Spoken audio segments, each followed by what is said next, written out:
Rata-rata rakyat Kelantan begitu cemburu dengan prestasi pembangunan negeri-negeri lain sejak beralih angin tahun 2004.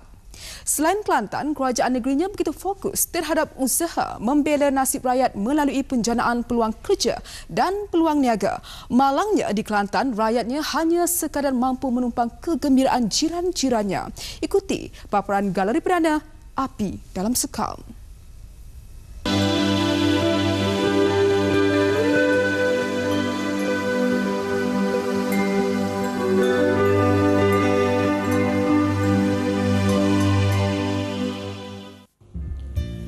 Cemburukan kejayaan adalah satu fenomena yang biasa wujud di kalangan individu bahkan masyarakat. Namun, sikap berpuas hati dengan apa yang ada dan berserah bulat-bulat kepada takdir tanpa usaha yang secukupnya adalah suatu penyakit yang amat bahaya dan tersasar jauh dari ajaran agama. Kelantan sememangnya gah dengan gelaran sebuah negeri gedung budaya kaya dengan adat resam, sopan santun dan baik budi bahasanya, mewarisi sikap pejuang, gigih dan bersemangat serta rajin.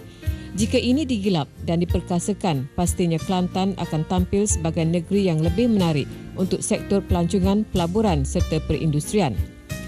Namun kebanggaan penduduknya terhadap negeri yang digelar seram di Mekah ini seolah-olah semakin terhakis. Ramai golongan cerdik pandai berada di luar Kelantan. Bahkan golongan muda terpaksa berhijrah meninggalkan keluarga mencari peluang pekerjaan.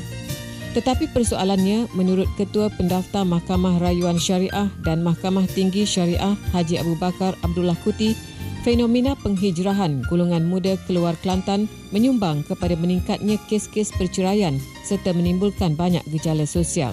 Jadi kalau timbul perselisihan faham ke apa, dia tak dapat selesai dengan mudah. Sebab ketika itu tidak ada pihak yang cuba untuk mendamaikan pasangan tersebut, maka dia mengambil jalan sendiri.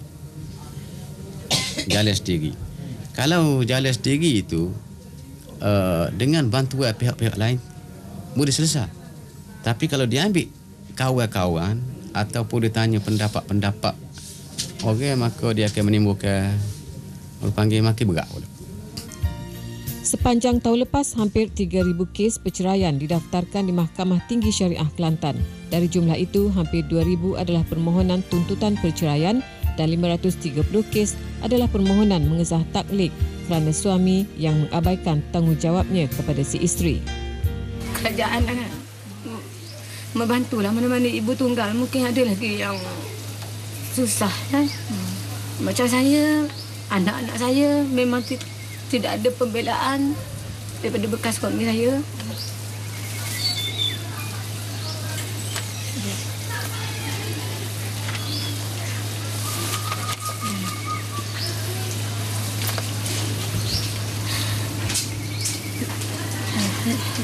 Mungkin ada lagi lah yang lebih susah dan minta rayuan saya pada kerajaan lah. Ramai saya berjumpa lah di kalangan-kalangan ibu tunggal memerlukan bantuan lah dari segi persekolahan anak dia.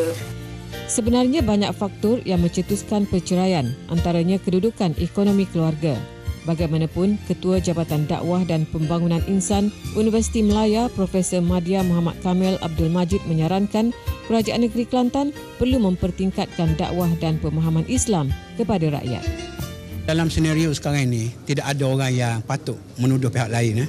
Masing-masing harus menjambatani kerjasama dan orang Islam harus bersatu padu.